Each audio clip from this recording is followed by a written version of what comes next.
Assalamualaikum warahmatullahi wabarakatuh. Kita ketemu lagi. Ini materi ketiga Bu Dini ya pada mata kuliah terapi komplementer. Nah, kali ini materi kita adalah tentang manipulatif dan body based terapis. Jadi terapi manipulasi dan terapi yang berdasar pada tubuh ya. Yang berlandaskan pada tubuh. Oke. Oke, dari definisinya, manipulatif and body based terapis adalah jenis terapi di mana terapis memberikan perlakuan pada kondisi pasien dengan memanipulasi tubuh pasien. Oke, jadi tubuh pasien ini dimanipulasi ya, semacam kayak diberikan pengaruh gitu ya. Jadi dikasih instruksi ya untuk dimanipulasi.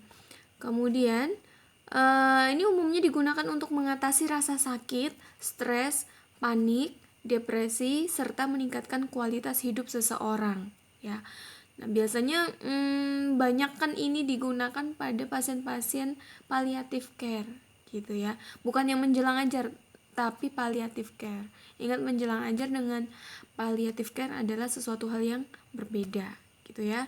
Jadi intinya adalah terapi yang diberikan perlakuan pada kondisi pasien dengan memanipulasi tubuh pasien ya. Oke, ada beberapa jenisnya ya. Yang pertama adalah Alexander Techniques dan Feldenkrais, kemudian chiropractic dan osteopatik manipulasi, craniosacral terapi, massage dan refleksiologi ya. Oke, Alexander Techniques dan Feldenkrais. Kalau Alexander dan Feldenkrais ini pendekatannya terintegrasi yang dituangkan dalam bentuk pembelajaran yang didesain untuk meningkatkan kesadaran terhadap pergerakan ya. Oke, jadi teknik pendekatan yang terintegrasi gimana caranya ya? Ini dijadikan sebagai bentuk pembelajaran kepada pasien untuk meningkatkan kesadaran terhadap pergerakan. Oke. Hasil yang diharapkan adalah adanya pergerakan tubuh yang efisien dalam aktivitas rutin sehari-hari. Ya, lebih kayak ke body mekanik gitu. Jadi bagaimana caranya mengambil barang contohnya. Kemudian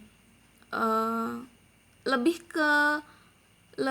ke menghayati sebuah pergerakan sehari-hari gitu. Kemudian kedua metode ini memiliki teori bahwa pergerakan tidak hanya mempengaruhi tubuh namun juga mempengaruhi pikiran. Nah, ini sepele banget nih, seperti sesuai dengan ajaran Islam ya. Kalau makan itu sambil duduk, minum sambil duduk, menggunakan tangan kanan gitu ya. Kenapa sih tangan kanan? Karena tangan yang dominan gitu.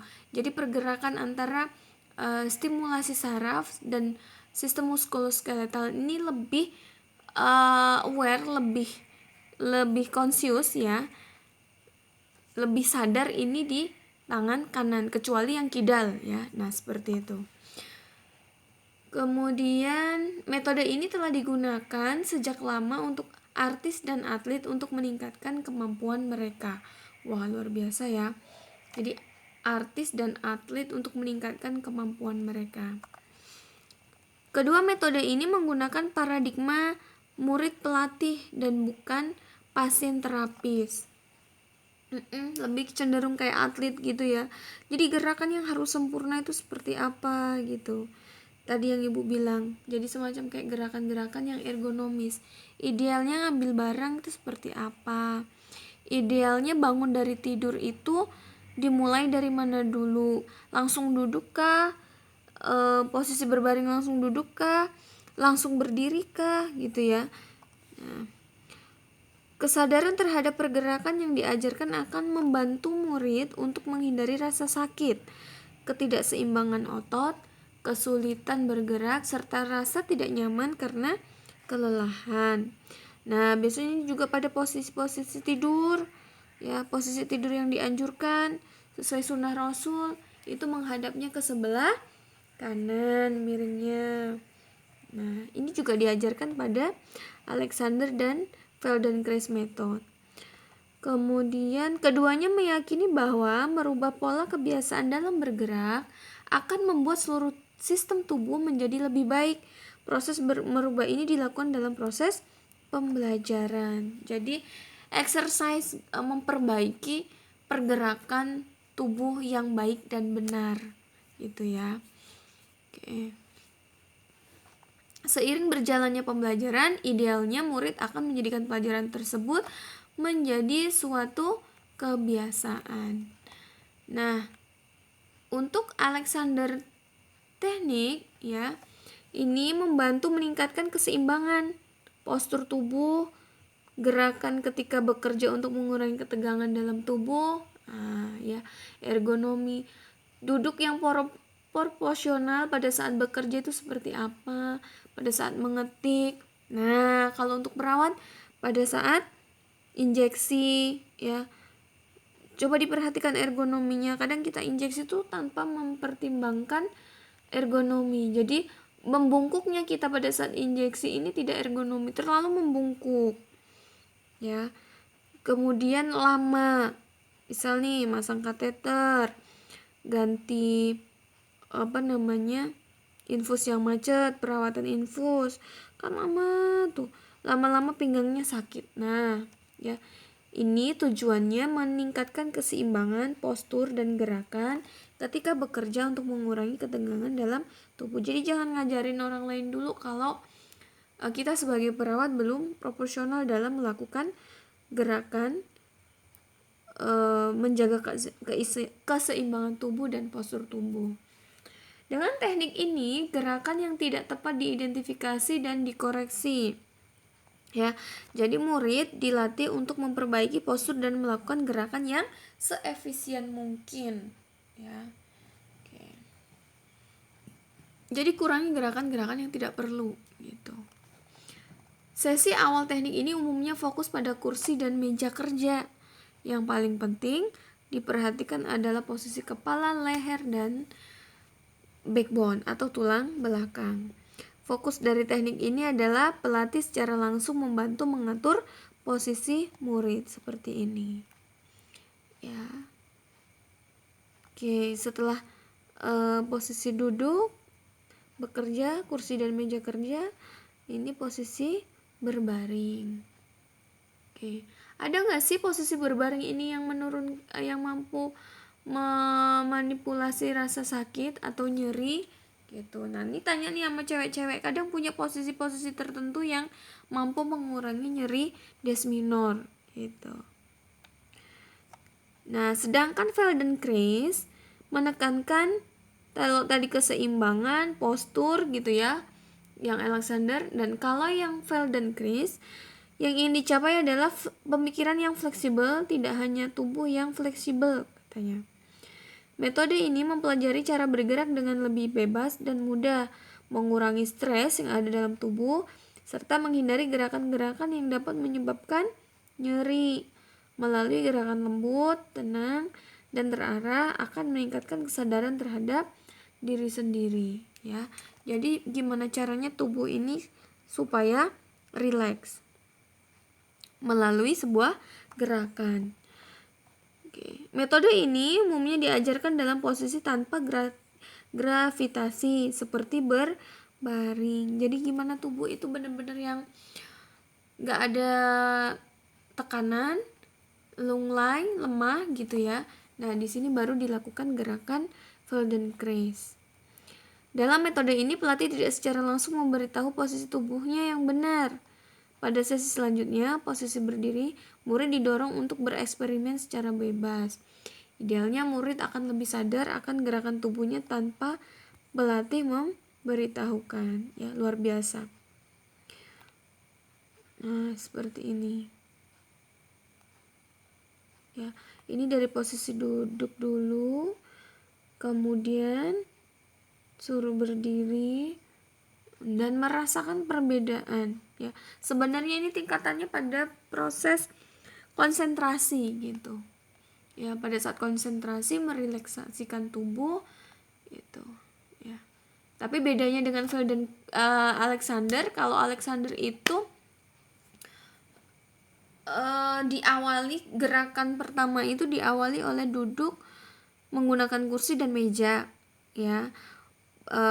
Fokus pada kepala, leher, dan tulang belakang, ya. Porsi, keseimbangan, ergonomik.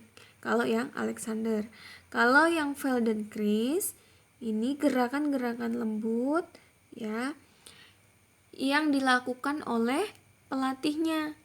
Yang pertama kali dilakukan oleh pelatihnya. Kemudian sesi kedua baru berdiri.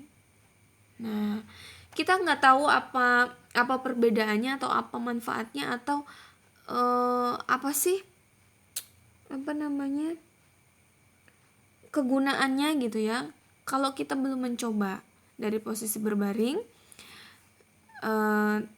nah ini biasanya pada pasien-pasien yang post-stroke gitu ya, yang mengalami disability, ya, sistem sarafnya, nervousnya gitu. Jadi pertama di pasif asertif, ya, asistensi, asistenin oleh pelatih. Baru ketika duduk dan berdiri dibiarkan supaya untuk merasakan dampak atau efek dari gerakan yang pertama tadi pada saat diasistenin posisi berbaring. Yang ini maksudnya.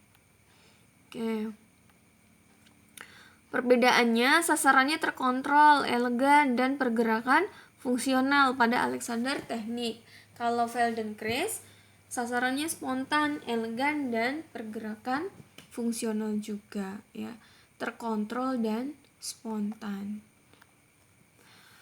Chiropratik dan spinal serta osteopatik manipulasi. Nih biasanya pasien-pasien yang sudah mengalami degeneratif, sering nyeri pinggang gitu ya, bisa dilakukan chiropratik manipulasi. Fokus pada hubungan antara struktur tubuh, terutama tulang belakang, dan fungsi sistem saraf sebagai kunci untuk dalam menjaga kesehatan tubuh.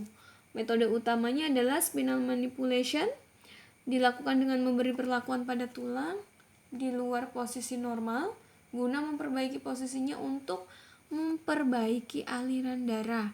Dipercaya dapat mengobati berbagai macam penyakit seperti sakit pinggang belakang, pusing, migrain, sakit pada leher, dan rasa tegang di saraf.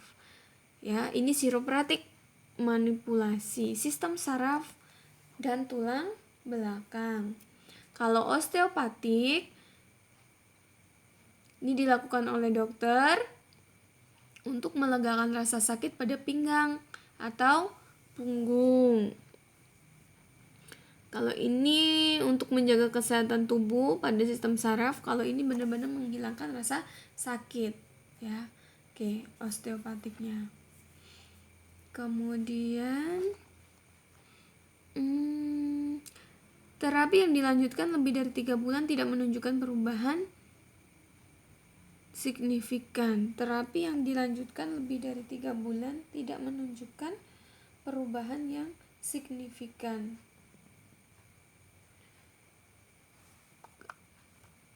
Kenapa?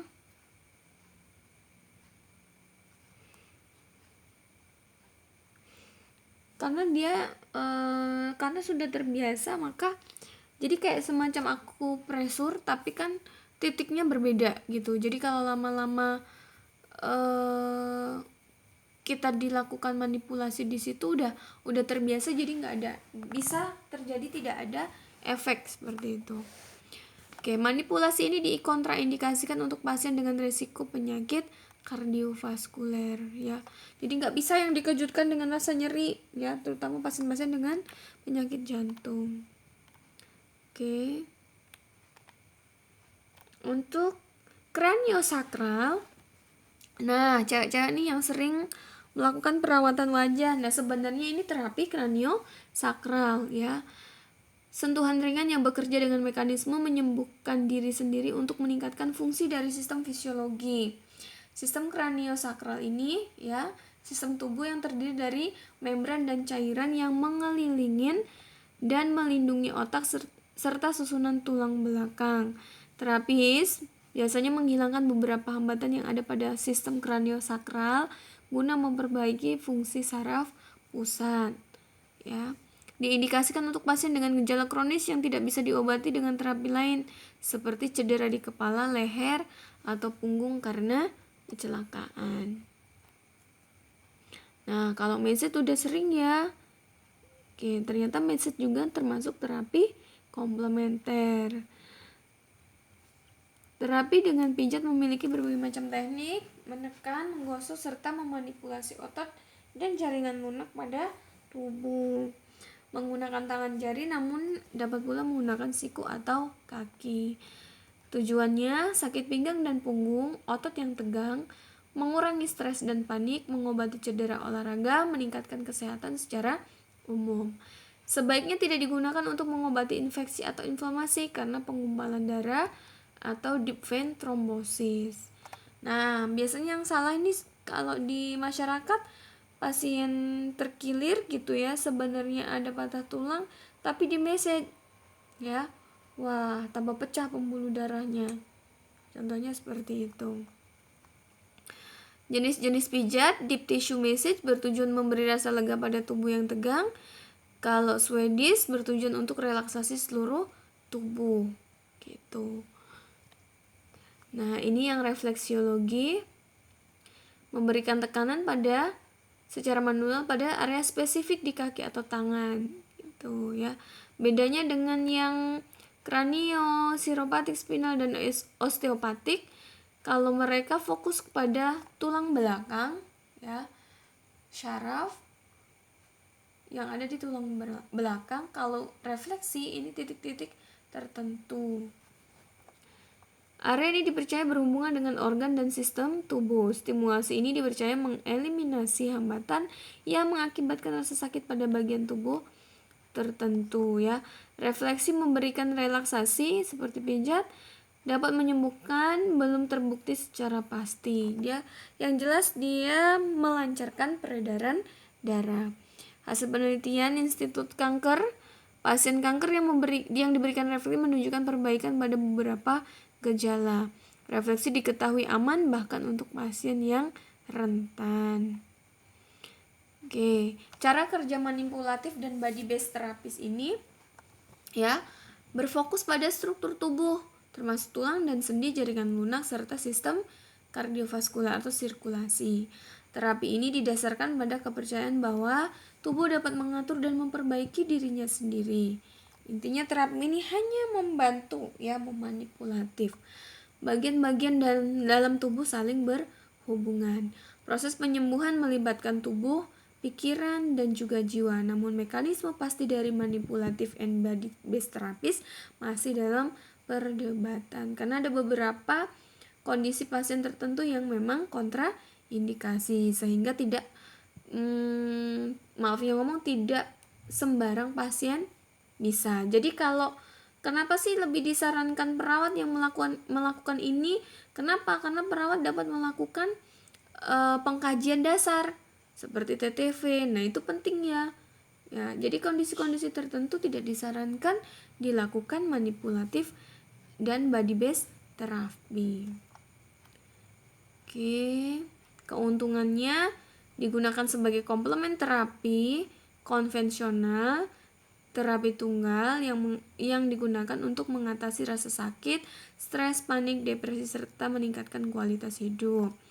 Kerugiannya karena belum ada penelitian yang memadai, sehingga adanya kegunaan maupun bahaya lebih lanjut masih belum dibuktikan secara ilmiah.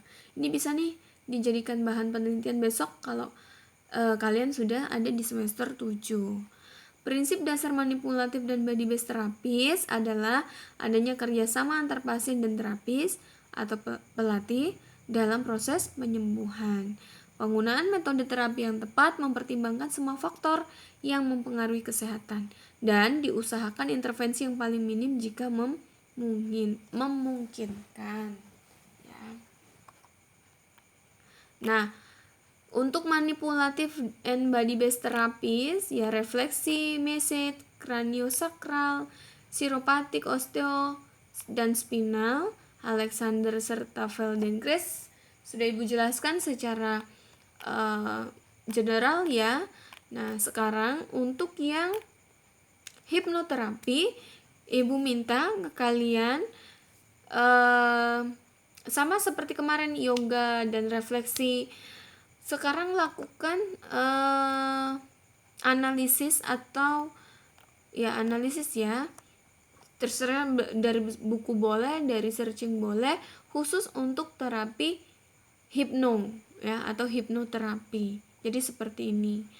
Hipnoterapi ini keuntungannya untuk apa gitu ya. Tapi lebih ke uraian, bukan SOP tapi uraian ya. Fokus hipnoterapi ini berfokus pada apa gitu ya, karena dia masuk ke dalam manipulatif terapi. Oke, tugasnya ditulis, diketik soft file, kemudian kirimkan di kolom penugasan dengan soft file ya. Oke, pengumpulan tugas ini dikumpulkan di TM selanjutnya. Jadi bukan di TM ini ya. Nanti Ibu akan komunikasikan dengan si pen. Oke, baik. Cukup dari Bu Dini. Selamat mengerjakan dan selamat memahami ya. Nggak usah diambil pusing, kerjakan semampu kalian. Saya akhiri. Wassalamualaikum warahmatullahi wabarakatuh.